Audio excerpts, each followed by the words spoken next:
Over the next 30 years, the population in El Paso County is expected to grow to more than 1 million people. Right now, more than 740,000 people live here. That's according to the state demography office. So, what does that mean for the largest city in the county, Colorado Springs? Will there be more traffic? And what about the crime? Here's what I found out.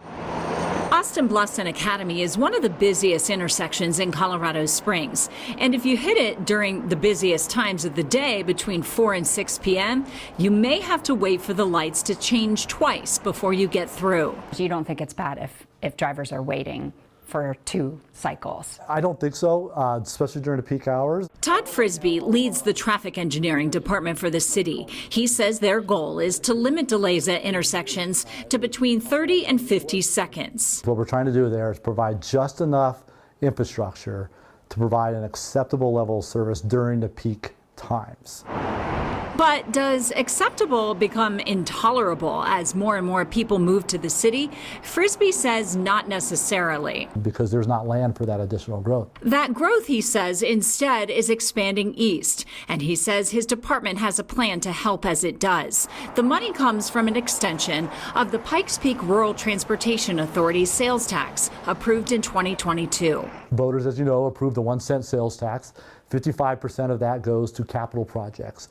And we have an A list of projects, and we'll use that funding over the next 10 years for those specific projects. Frisbee says the plan for the next decade is focused on improving roads in 4 main areas. The Powers extension from Highway 83 to I-25, Old Ranch Road, Woodman Road east of Powers, and Mark Scheffel Road. And as the city expands and more people move here, many will wonder about the impact on crime. Earlier this year, the nonpartisan research organization Common Sense Institute released a report analyzing crime in Colorado Springs. They found between 2010 and 2022, the population increased by more than 17%, but the number of crimes went down by more than 9%, from more than 32,000 in 2010 to more than 29,000 in 2022. What do you attribute that to? We really came to the conclusion that it was their investment in law enforcement and the idea of holding people accountable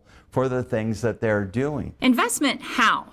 Co-author and former Denver District Attorney Mitch Morrissey says they found on average spending per resident by the Colorado Springs Police Department has increased by 72.9% since 2010. That has helped Colorado Springs be one of the only cities in the state of Colorado driving their crime rate down.